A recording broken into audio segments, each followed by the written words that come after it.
we are practicing relative pronoun. You can see over here who means जो, what means जो, which means जो, that means जो, whom means जिसे, whose means जिसका, when means जब. अगर आप इनके इंटरोगेटिव मीनिंग देखें तो हु मतलब कौन होता है, लेकिन रिलेटिव प्रोनाउन में हम इसका मतलब जो निकालता है. व्हाट का मतलब क्या होता है, रिलेटिव प्रोनाउन में इसका मतलब जो निकलता है. विच का मतलब कौन सा होता है, रिलेटिव प्रोनाउन में भी जो निकलता है. दैट सभी के लिए यूज होता है, इसलिए ऐसा कोई इंटरोगेटिव मीनिंग इसका है नहीं. इसके बाद में हुम किसे होता है, जिसको हम जिसे बना रहे हैं. हुज किसका होता है, इसको हम जिसका बना रहे हैं. व्हेन कब होता है, इसे हम जब बना रहे हैं. और वेयर कहाँ होता है, इसे हम जहां बना रहे हैं. इसमें कुछ रिलेटिव प्रोनाउन नहीं है, बट एक्चुअली हम लोग इनको सेंटेंस कनेक्ट करने के तौर पर यूज कर रहे हैं. So we are just simply practicing them. अब देखो मैंने यहां पर कहा मैं उस लड़के को जानता हूं जो ये कर सकता है. तो यहां पर पर्सन की बात हुई है, तो आप क्या कहोगे, मैं उस लड़के को जानता हूं. आई नो द बॉय, जो ये कर सकता है. Who can do this. ठीक है. क्या मुझे आप उस लड़के का नाम बताएंगे जो हंस रहा है. क्या बोलेंगे, बताइए. क्या आप मुझे उस लड़के का नाम बता सकते हैं, तो कैन, और बताएंगे तो will. Will you tell me the name of the boy जो हंस रहा है. Who is laughing. Who is laughing, मुझ पर हंस रहा है. Laughing at me. आपने कहा मुझे नहीं पता भाई, मुझे नहीं पता, मुझे उस लड़के का नाम नहीं पता जो आप पर हंस रहा है.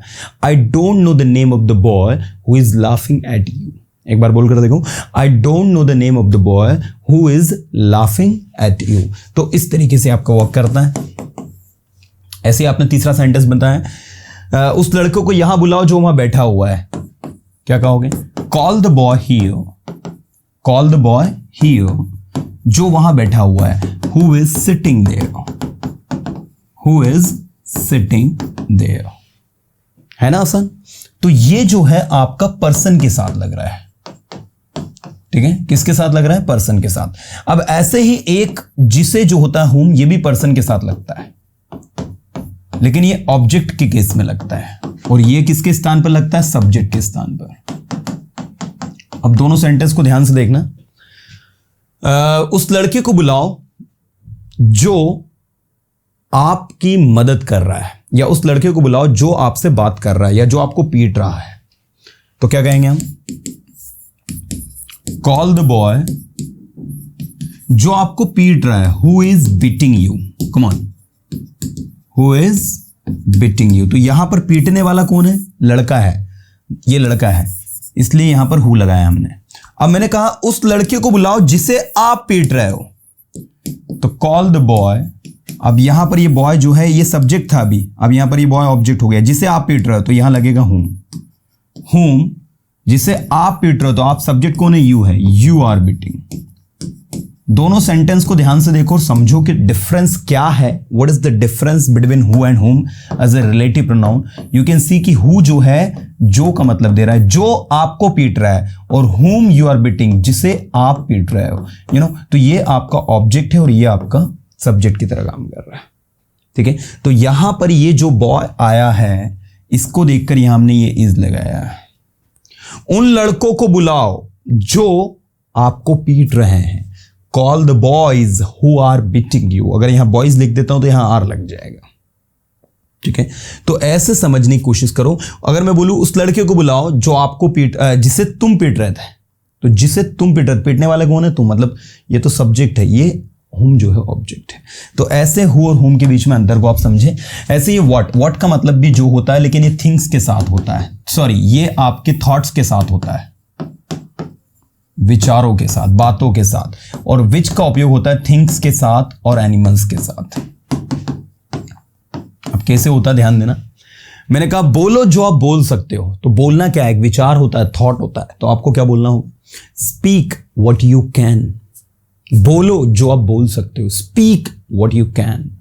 करो जो आप कर सकते हो. Do what you can.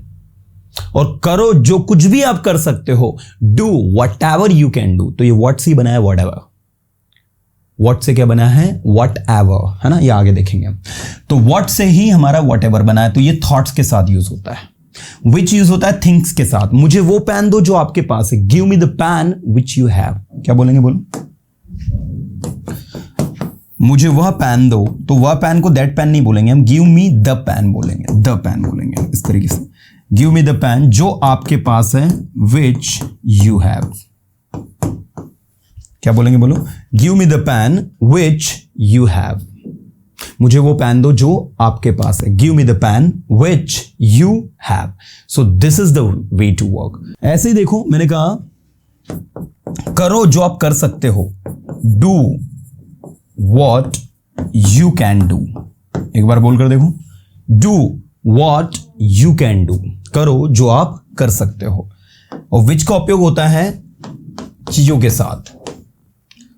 मैंने कहा चीजों के साथ, एनिमल्स के साथ। आपने कहा कि I can't give you the pen which I have, मतलब मैं आपको ये पेन नहीं दे सकता जो मेरे पास है। तो देखो क्या लगाया हमने, विच लगाया। विच क्यों लगाया, we have used which because ये जो पेन है ये आपका एक वस्तु है ना, तो इसके लिए आपको विच का उपयोग कर। चलिए आगे आ जाओ। अब दैट जो है हर जगह लग जाता है। दैट कहां लग जाता है, जब आपके सेंटेंस में द सेम आ जाए, एवरीथिंग आ जाए, समथिंग आ जाए, है ना, इस तरीके के जब वर्ड आपके सेंटेंस में आ जाते हैं, ओनली आ जाए, द ओनली आ जाए, ठीक है, तो इस तरीके के वर्ड आने पर आपको विच, व्हाट और हु की जगह की जगह दैट का उपयोग करना होता है। जैसे देखो मैं आपको सेंटेंस बोल के बताता हूं। रवि इज द बॉय, क्या कहेंगे, Ravi is the boy who can help you. Ravi वही लड़का है, रवि एक ऐसा लड़का है जो आपकी मदद कर सकता है, रवि इज द बॉय। लेकिन रवि एक लौता ऐसा लड़का है, तो Ravi is the only boy. अब यहां हूं नहीं लगेगा, अब यहां दैट लगेगा, ठीक है। Ravi is the only boy that can help you. वैसे तो आजकल क्या है, मॉडर्न इंग्लिश में द लगाने पर भी आप यहां पर दैट का उपयोग कर रहे हैं। बहुत सारे बुक में आपको ऐसा लिखा भी दिखेगा, द बॉय में लग जाता है कि Ravi is the only boy that can help you. अगर बोल रहे हो ठीक है, बट याद रखना द ओनली होता है तो लगाता है। रवि वही लड़का है जो आपकी मदद कर सकता है। रवि इज द वही लड़का है, मतलब सेम बॉय जो आपकी मदद कर सकता है, हु कैन हेल्प यू, ठीक है। ये इस तरीके से आपको बनाना है। तो बेसिकली आपको करना क्या है, कोई अपने आप में बहुत बड़ी डील नहीं है। जब आपके सेंटेंस में इस तरीके की सिचुएशन आ रही हो जिसमें द सेम, ओनली, एवरीथिंग, मैंने कहा वो सब कुछ करो जो आप कर सकते हो, do everything that you can do, ठीक है ना। जबकि करो जो आप कर सकते हो, डू व्हाट यू कैन होता है, लेकिन वो सब कुछ करो जो आप कर सकते हो, do everything that you can do.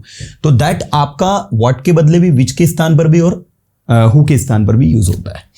इसके बाद हुम मैं आपको बता ही चुका हूं, ऑब्जेक्ट के केस में होता है। जिसका, हुस मतलब होता है किसका, तो इससे बना है जिसका, ठीक है। मैंने कहा जिसका ये पेन है यहां आओ, whose pen this is, come here, या फिर come here whose pen this is. Ravi जिसका भाई मेरा दोस्त है, रवि जिसका भाई मेरा दोस्त है वो आपका क्लासमेट है। बताइए क्या बनेगा, रवि जिसका भाई मेरा दोस्त है, Ravi whose brother is my friend, ठीक है, ध्यान देना थोड़ा सा। Ravi whose brother is my friend is your classmate, वो आपका क्या है, क्लासमेट है। तो हम इंग्लिश में कहेंगे Ravi whose brother is my friend is your classmate. तो आप देख सकते हैं हुज ब्रदर जिसका भाई,